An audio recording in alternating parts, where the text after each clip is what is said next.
kagubatan. Sa kabila ng modernisasyon, nananatili ang pagmamalaki ng mga Acusanon sa kanilang natutupong ugat at pamana.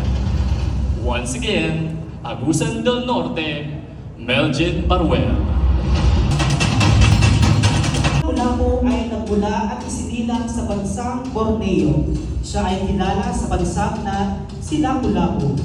Siya ay isang dato na namuna sa pakipagdigmaan sa Mactan kasama ang iba pang kasamahang mandirigma laban sa mga Espanyol at Portuges noong taong 1521. Nagwagi ang panig nila laban sa puwersa ng mga Espanyol na pinangunahan naman ng Portugis na manlalakbay na si Ferdinand Magellan at ang kanyang kakamping sina Raha Humabon at Datu Zula. Dahil sa kanyang kabayanihan at ipinamalas na katapangan sa larangan ng pagipagdigma, isang bayan ang ipinangalan hango sa kanya at ito ay tinawag na Lapu-Lapu. Once again, candidate number 2, Cebu, Carl Mercado.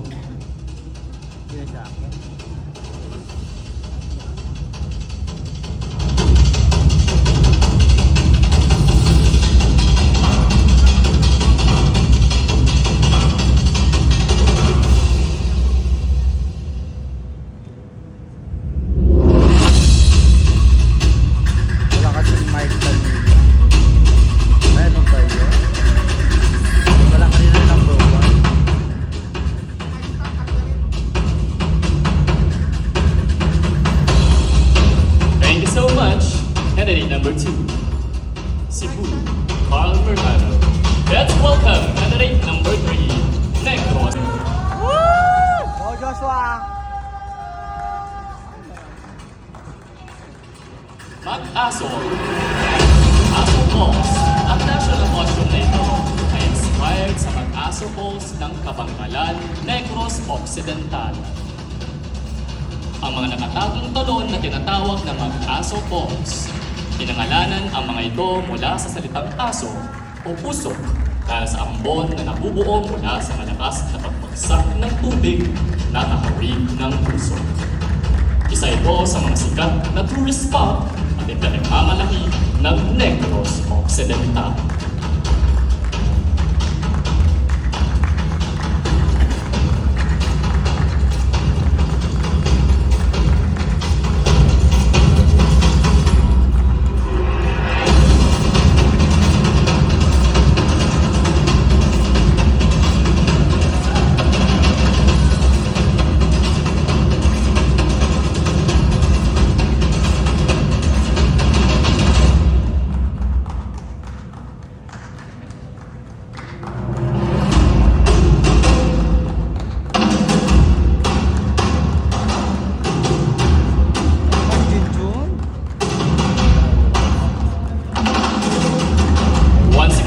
Negros Occidental, Joshua Salivio.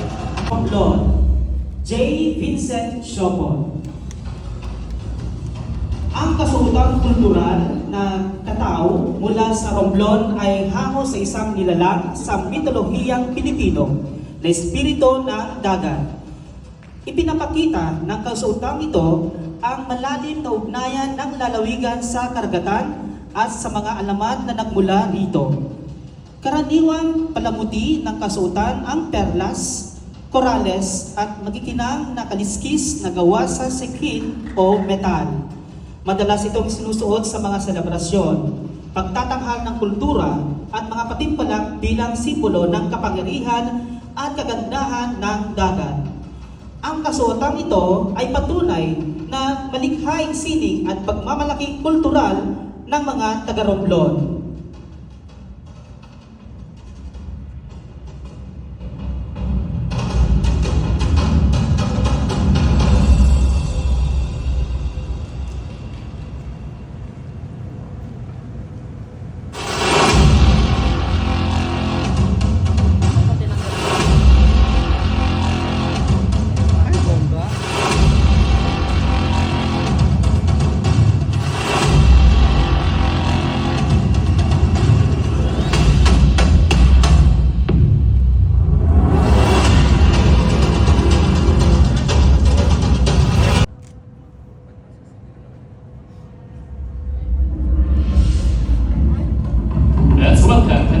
5 from Pasig City, Yo Velasco.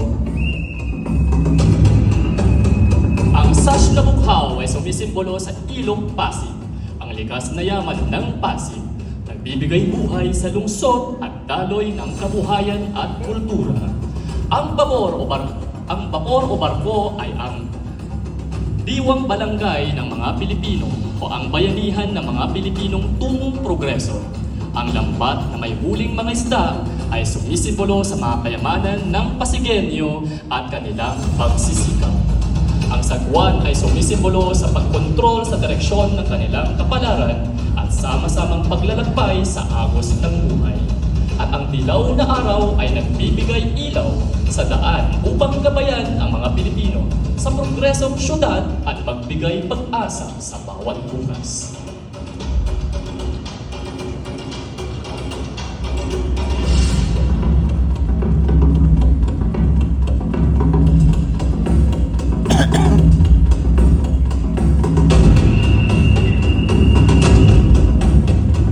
Perfect execution.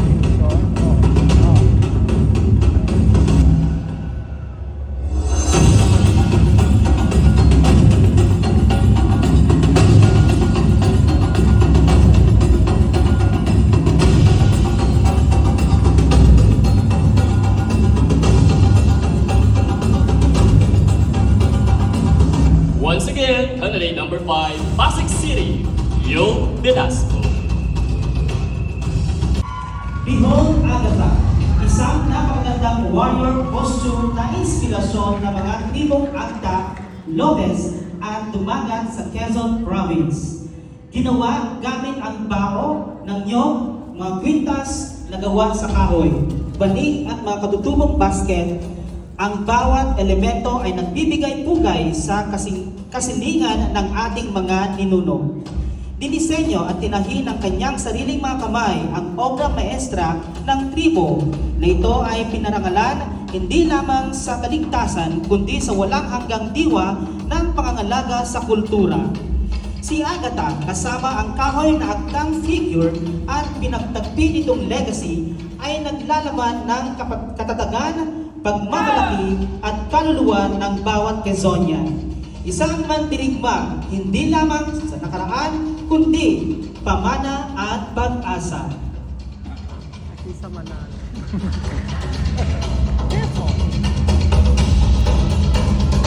Yes, talaga kabanata. Meron pala nakano sa taas na.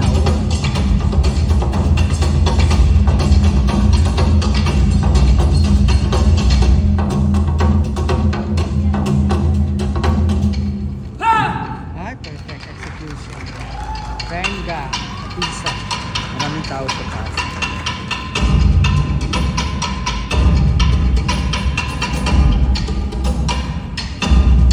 Once again, candidate number 6, Lopez Quezon.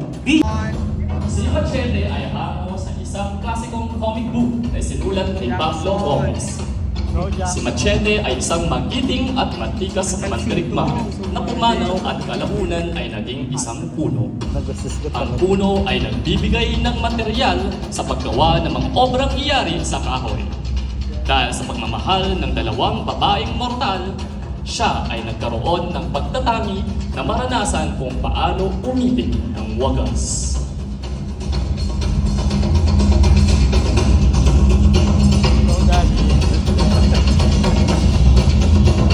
Bali ba yan doon nakalagay?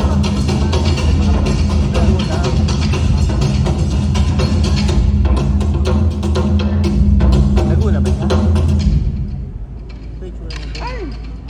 Ang ganda ng execution. Wow, fabuloso. Pak!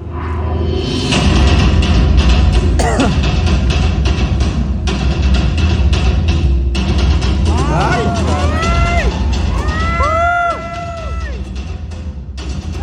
Taray. Arnils! Once again, candidate number 7, Occidental Mindoro, Jackson Rams.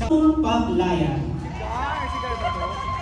Ang eleganteng suite na ito ay nilikha mula sa hibla ng pinya na lokal na kinikilala bilang pinya. Isang tradisyonal at napapanatiling tela ng katutubo sa Pilipinas. Pinakalanan ni si Piña para masamaselan ngunit matibay na texture at may hawak na kahalagahan sa kultura, lalo sa formal na kasuotan ng Pilipino. Ang suwit ay pinamulitian ng mga gintong linings na sumisimbolo sa palay hindi nabuong bigas na siyang pangunahing produktong pang-agrikultura ng Laguna. Ang pagpili ng disenyo na ito ay nagbibigay ng paggalang sa mayamang pamana at pagsasaka ng lalawigan. Ang simbolismo ng palay ay kumukonekta ng direkta sa Anilang Festival. Maikli para sa ani ng Laguna na nahulugang pag-aani ng napakaraming ani, pagkamalikhain at masiglang kultura ng mga tao ng Laguna. Sa pamamagitan ng kasuotan na ito, buong pagmamalaki ng nagsusuot ay kumakatawan sa diwa ng lalawigan na pinagsama ang tradisyon na may sining. Trending lahat sa Ang galing talaga ni Kuya Danilo. Tiga. Nabay ba? Ayoko na. Once again. Gar, ganyan na yun.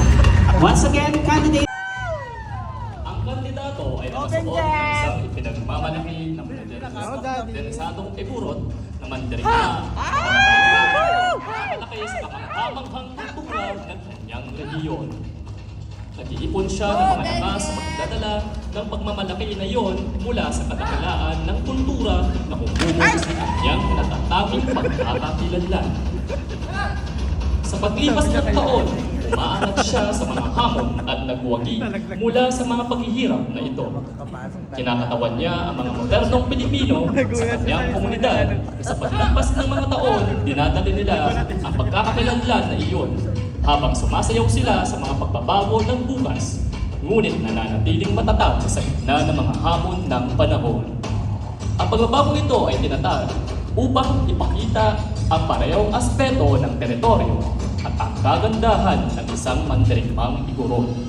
Nakahatid ng telang etniko ng Cordilleran at mga kwintas na gawa sa kahoy na ginawa itong mapang-ak.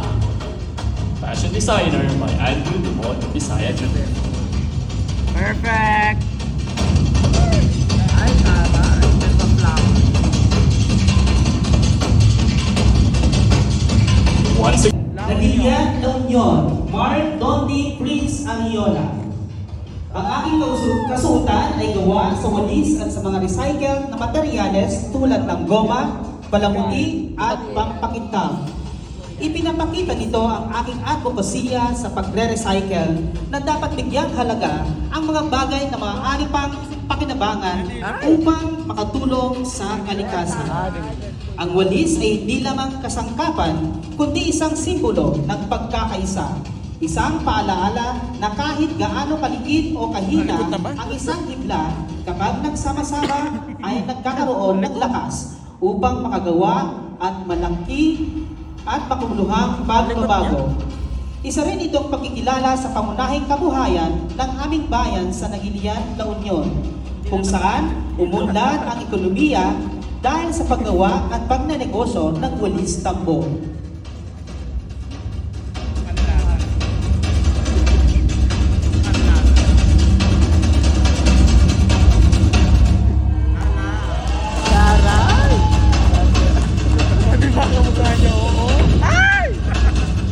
Perfect! Ay! Oh! Bongga! Pak! Oh! Perfect! Ay! Oh! Once again, candidate number 10, Nagilian, La Union, Mark Donic Prince Ariola. si Panganoron ay isang magiting na mandirigma na hango sa klasikong alamat ni Taragang Magayon. Magayon. Sila ay nagtagpo ng prinsesang si Taragang Magayon nang dahil sa muntik na pagkahulog nito sa dagat ng kanyang sinagin. Marami ang dumarayo sa kaharian nila, ngunit si Panganoron ay pumupuntang dahil sa nitong kaisigan at pagiging maginoon na Parang kiti-kiti. karantaran at pagtupa ng kanyang mortal na karibal sa pag-ibig ay bagayon. Nagkaroon ng argumento sa pagitan Mamadali ng masyado. pusong at pagtuga, kaya naman sa labis ng pagkaselos ay napilitan si Taraming Bagayon na magpakasal kay Pagtuga kapalit na kaligtasan ng kanyang amang Raha. Nagkaroon ng digmaan sa mismong araw ng kanilang kasal. Dumating si Panganoron upang pigilan ang kanilang pag-iisang dibdib. Wala ni isa sa kanilang tatlo ang nakaligtas at nagulat ang lahat sa magkaroon ng malakas na lindol na naging hudyat ng pagsipol ng isang matayog at buwis perpektong bulgan na kalaunan ay tinawag na Mayon bilang pagkalalas sa ngalan ni Daragang Magayon. At ang ulap naman ay umayakap dito at sumisipulo kay Panangoron dahil sa kanyang pinamalas na kakitingan sa pagtitipagdigmaan at bilang tanda ng pagmamahal para sa dalaga. Magpapakita lamang ang bulkan mayon sa mga taong may mabubuting ka. Kenneth Plaza. Ay, antay din siya.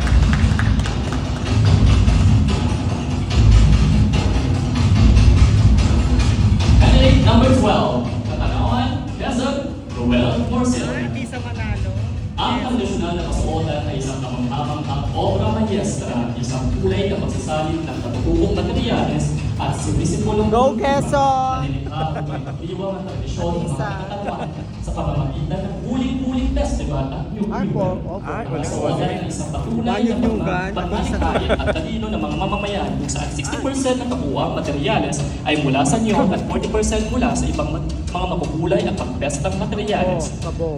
Ang pangunahing material na kasagutan ay mula sa malalalim at makalupang kulay. Ang bawat higla ay tininan ng kulay na lumikha sa magpantasyang brilliant o pagbabago ng mga kulay sa pagitan ng mga higlang ito, isinisingit ang makukulay na kahoy ng butil ng mga kristal na kumikislap at nagbibigay ginang sa kasuotan. Gamit din ang tinahing tela na may palamuti at sequence dagdag sa ilalim at kintab ng kasuotan. Pinapalumutin pa ito ng Akala ko masalikod na Pilipinas fretboard na yan. at may sequence na sumasalalim ng Furnish kulay at disenyo ng tradisyong Katanawan. Akala ko Pilipinas. Pambansa. Sa kabuuan, ang kasuotan ay isang kamangha-manghang pagsasanib ng sining at tradisyon. Isang makulay na pagdiriwang ng kulturang Quezonian na nagbibigay pugay sa kahalagahan ng niyog at sa masiglang diwa ng Huling-Huling Festival ng Katanawan, Quezon. Designer, MG De La Rosa Bonbon. Go, Quezon!